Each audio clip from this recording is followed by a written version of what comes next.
Hey there, it's Rachel from All About the House. I previously did a video tutorial on how I use Marmalade to do keyword research for my Etsy shop, and in this video I'm going to run through how I use the Google AdWords keyword tool to also do some keyword research, and I also use these for my blog posts as well. So make an account on Google AdWords, it's free, you don't have to pay for anything, and go to Tools Keyword Planner. And then what you do is just type in a search word, or you can do multiple words if you want, and it'll come up with a whole bunch of search results of different variations, other words that people search with that word as well. So then you can start getting a big list of keywords, which you can then add to your blog post, or which you can use within your blog post and also on your Etsy shop. So for this example, I'm just going to use soap. So you just type in your keyword up the top here and hit get ideas. So it's telling me that there is quite a few searches for soap. So if we scroll down, that's the search term that we used, and you're probably not going to get many hits on that because there's heaps of people searching for that. So there's between 100K and 1 million people on average searching that every single month. So if you want to try and rank for soap, and just soap alone is the only keyword, you're probably not going to be very successful. So if we keep scrolling down, we can see all these other keywords that people are searching with soap as well. So handmade soap is also popular, homemade soap, soap making, antibacterial soap. So then we can start to get specific. So then you could also do things like scented soap, and then instead of just scented, you could actually put the scent, so like lavender soap, or whatever other scents that you sell. You might also do the shape of soap, so you might do like gift soap or wedding soap, or like square or round or rectangle. There we go, lemon soap, like bar soap. You could also do like soap in shapes or by theme, by season, so like Easter soap, Christmas soap, gifts for women, something like that. So those ones are a bit broad, but sometimes, like on the off chance, they may stumble upon your post because of that. So if they're searching for gifts for women and then soap comes up, then it'll go to your site. So I tend to use something really specific, and then I also do sort of broader, maybe chance find you type keywords. So there's lavender soap, like we said before. People also want to know soap shop, coconut oil. So this is also good if you're not sure what product to make next, because this tells you what sort of demand there is. So unscented soap is actually in a really high demand. So maybe people don't want lavender scented soap, they just want unscented. So that would give you a good indication that that's what you should be making next if you also sold on Etsy or had your own online shop. So honey soap, olive soap. So if you were tossing up between two different types of soap, so if you weren't sure if you're going to do lavender or honey, you could compare the average monthly searches, and that will give you a good indication of demand. Keep in mind that these can change over time, so this is like a snapshot between the last 2 years. So I would just make sure that you keep that in mind. Don't do keyword research and then go, okay, I'm going to make this, but I'm not going to put that on my schedule to make it until 6 months later. It could have changed by then, so you really want to just be doing this as close to when you're going to actually be creating your product as possible, to make sure that you're getting the most up-to-date information. So the other thing that you should do is, so that we've got soap making kits, so you go from soap and then go broader. So what are things relating to soap? So not just soap, you've got the soap making kits, people might want a gift pack, so people would also be searching that as well, and they may be searching for complementary or similar products. So instead of just soap, they may be looking for like hand washing cream or lotion or something like that. So if you had a gift pack that included soap and related products, that's probably going to rank better, because when you use keywords for each of the product in that pack, you're going to get more people finding your site. So people that may not have necessarily been searching for soap, but they were searching for like hand cream or liquid soap or something, may stumble across your product, like it, and purchase from you. So we've got even by type, so by country. So you might have like in Australia we do like goat soap, so you might want to do that as a search term. People are obviously wanting French soap, and then natural soap products, so I would use that in my description. So if you're just using like natural products, not like harsh chemicals and stuff, make sure you include like natural or eco-friendly in your keywords, because people who are like environmentally conscious will have that as part of their search. They won't just be searching soap, they'll have like eco-friendly soap, so I recommend including that as well. As for the number of keywords, I typically use a couple of hundred of keywords in my blog posts when I'm tagging them, and on Etsy you can only use 13 tags or keywords, so make sure you're really selective and you pick ones that you know are going to rank high. So when I was talking before about the specific ones and then sort of complementary related, I save the complementary related sort of broader ones for my blog post, which I use to market my product, which I then link to on Etsy. So on Etsy I only use the ones that are really targeted. So if you were selling eco-friendly goat soap, then I would have one keyword as like eco-friendly soap, and then another one is like goat soap. So I would choose the really specific ones. Don't just put soap on Etsy, because there are thousands upon thousands of people selling soap on there. If you use soap as a keyword, you're probably not going to get found in search. You do need to include it in the title. You can include more keywords in your title than you can in the tag section. You can only use 13 tags. So what I like to do is put all of the things that I want to rank for in the title, and then the specific things in the tag section. And when you're ranking your words in the title of your shop listing, or if it's on your blog post, be very careful about the order of the words. So obviously you wouldn't put soap decorative, you would put decorative soap, because people are more likely going to be searching for decorative soap. So consider the order of the words and put the most popular words at the start. So if you wanted to rank for handmade soap, you would obviously put handmade soap first in your title, and then you might put handmade soap for women who work on a farm or something like that, and then you're getting more specific. But make sure you put those ones that you want to rank for first within the first 5 words is what I typically do, and that helps me rank high in search, because typically I appear on the first page of search results for my niche on Etsy. So we've got moisturizing soap. So you could also do a blog post sharing how you use your product, so that would also be even more keywords that you could use, because then you could use all the how-to keyword phrases, not just handmade soap. You could do how to make your own handmade soap, or how we make our handmade soap, and then you could do a bit of a behind-the-scenes blog post.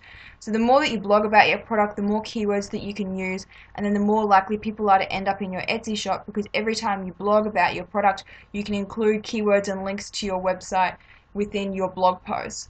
So I really noticed that people are starting to come to my Etsy shop and being referred from my blog after I've written about 50 blog posts, and I've probably got about 3 main categories, which is graphic design, planners, and planner stickers. So when I do a blog post about each of them, I link to my shop, and then that drives more traffic as well. So the more you blog about it, the more content marketing you do outside of Etsy is probably, I'd say, more important than what you actually do on Etsy, because there's so many people selling on Etsy. It really comes down to how well you can market it and how high you can rank. And every time you blog about something outside of Etsy and then you include a link directing to your Etsy shop, that improves your SEO ranking. So people are like, okay, this is a really popular site because people are linking to it, so then it ranks higher in the search results. So the other thing that you can do is, I basically go through these and pick out all of them. You can download these, so you can download a file, and then when you do it in a blog post, you have to do like vegan soap, comma, and then buy handmade soap, comma, and then do the next keyword. So what I like to do is get up a Word document, pull out all of the keywords that come in the download, and then just have a big long list, and then just copy and paste it into my WordPress blog post rather than typing it directly in WordPress. And sometimes if your internet connection dips out, then you've just lost all those keywords and you can't remember which ones you had already typed in and which ones you hadn't. So I just like to do that in a Word doc, and then what I like to do is copy and paste that for similar blog posts as well, so then you've got lots of keywords on each of them. But then when you've got slight variations, so I did one post about how I use the notes page of my planner in relation to planner stickers versus how to choose which planner stickers are right for you. So I have my sort of my core keywords, which I use on all planning related posts, and then I have in each of the specific posts keywords that are specific to that topic.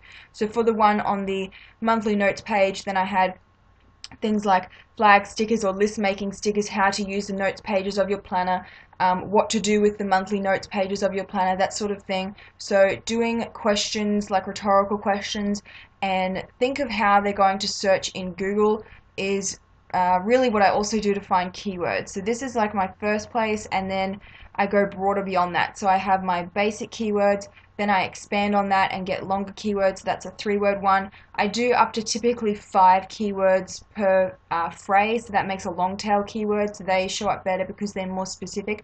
So if someone searches in Google handmade soap, you're going to be competing with a lot of people.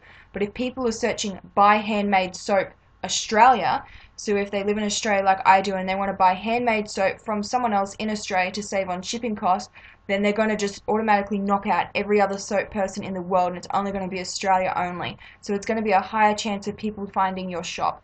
So then you could also do buy handmade soap for women or something like that, and then you've also just knocked out all the other guys that are searching for soap. Guys do use soap, so make sure you are considering who your clientele is.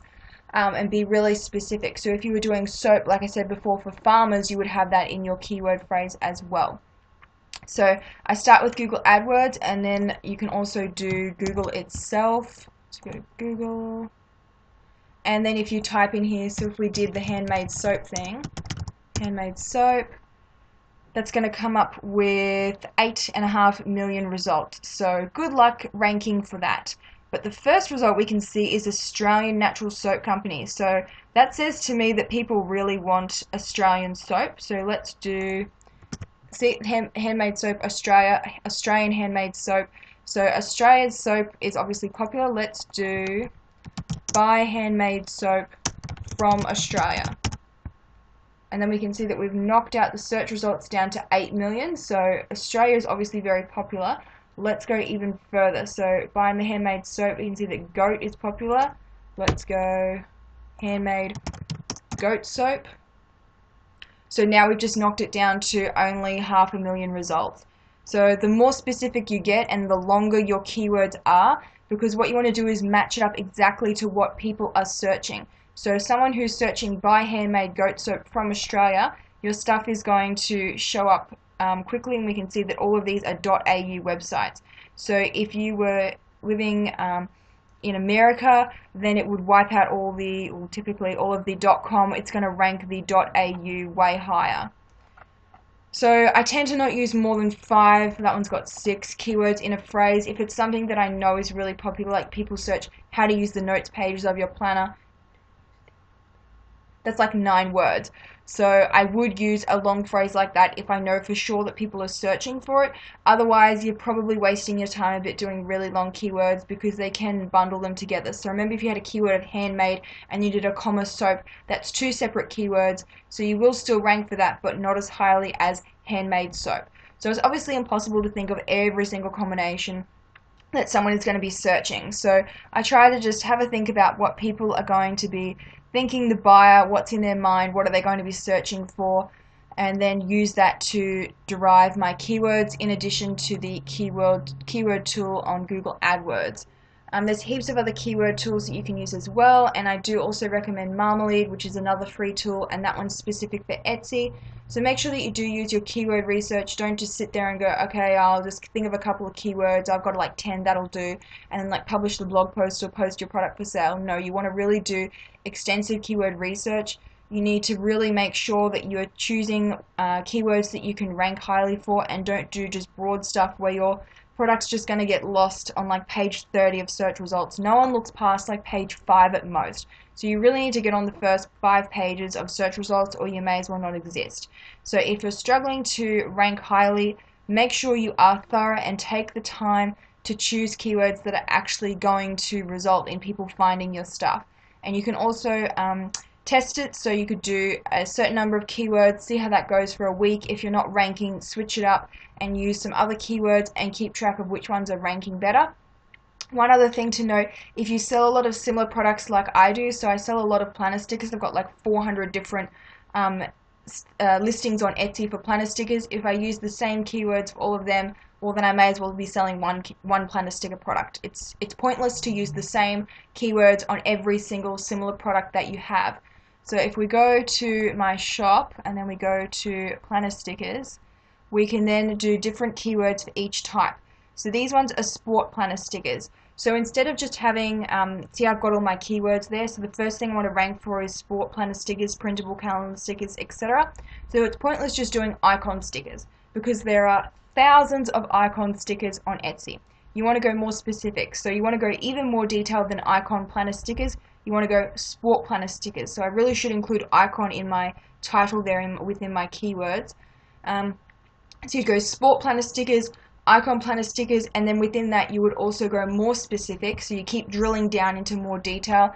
So within this sticker sheet we've got swimming stickers, football, hockey, tennis, volleyball, cricket. So then in my keywords I would have football, soccer, the ones that are going to be ranking high. So people probably aren't going to be searching much for softball because that's, well, in Australia anyway, it's not very popular. So that's why I didn't use that as a keyword. I did put in baseball, however, and swimming, run, training, because those sort of stickers, keywords are popular. Another one that I could use would be practice. So think of synonyms. So if you've got training, a synonym for that is practice, or off-season or something like that, or college basketball training, or whatever you wanted to put that's similar keywords. I typically just use one type, so I wouldn't put training and practice both within the title unless I knew that both were popular in the search results, which you would find out by using Google Adwords, Marmalade search tool, using Google's search results. So when you type up here the suggested, and Etsy does that as well. So if we did sport planner stickers, we can see that nothing else comes up for that. But if we did icon stickers, that's the same. So if we just did stickers, that's a bit too broad, and now it's coming up with all these other suggested ones. So Erin Condren planner stickers are popular, and so are happy planner stickers. So if you're not sure what keywords to use, they would be nice broad ones to use as well. Let's say you wanted to do, so swimming stickers.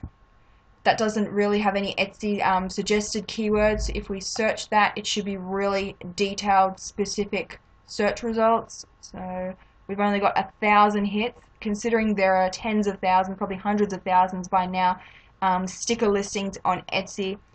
Swimming would be one that you would want to use because then you're likely to rank higher. So we can see that there's lots of other ones on here, a variety of printable and printed. So let's try swimming planner sticker, and then I'll do printable as well.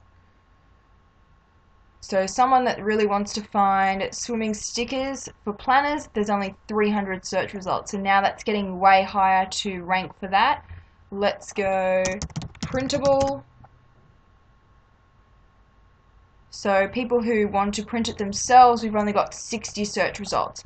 So someone that knows what they want and what they're looking for, there we go, there's some from my shop, we can see that you're easy to rank higher.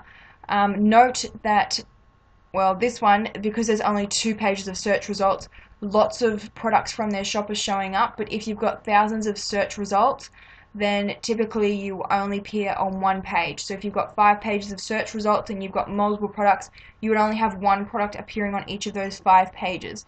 So you would not be able to get your products in front of as many people as if they're going really specific. So if you have something that is exactly what someone wants, your stuff will show up more. So we can see that this seller, heaps of their products are showing up because they've used those specific targeted keywords. So when you've got a lot of listings, you have the flexibility to use a combination of them. So for these fitness ones, I could do weight scales, swimming, step stickers, measurements tracking stickers, yoga stickers, etc. So then you can use a lot of different keywords and you're more likely to rank for more things because these stickers are going to show up if people search for scales, if they search for swimming, etc. So basically, to wrap it up, use the Google Adwords tool, use Google Suggest, which is this here, this drop down, what it shows up as. Use Etsy's Suggest, so remember it came up with Erin Condren stickers, so I know that the Erin Condren planner is probably the most popular, followed by the Happy Planner, so I would use that rather than say Plum Paper or Day Designer or the Simplified Planner. I would want to choose the Erin Condren or Happy Planner keywords because that's what people are most commonly searching for, unless you're making stickers specifically for a certain type of planner. And then you can also use Marmalade, remember. So Google AdWords, Google Suggest, Etsy Suggest, and Marmalade are my main tools for doing keyword research for the products in my Etsy shop and also for my blog posts. And remember that I use a couple of hundred keywords for my blog posts, and then I use all 13 tags. I use every maximum number of characters that I can in the title of my Etsy products as well. And doing all that typically ranks me on the first page of search results for all of the products in my niche. Remember to use different keywords. If you have similar products, don't just use the same keywords, because then you may as well only sell one product, not 50 or however many that you have. So I hope you found this video helpful. I know it was a little long. Sorry, I do tend to get a bit chatty. I'll include a link to the blog post where I've basically summarized exactly what I mean, so you can just do that for quick reference if you don't want to watch the whole video again, but you want to come back later when you're choosing your keywords. So I hope you found this video helpful.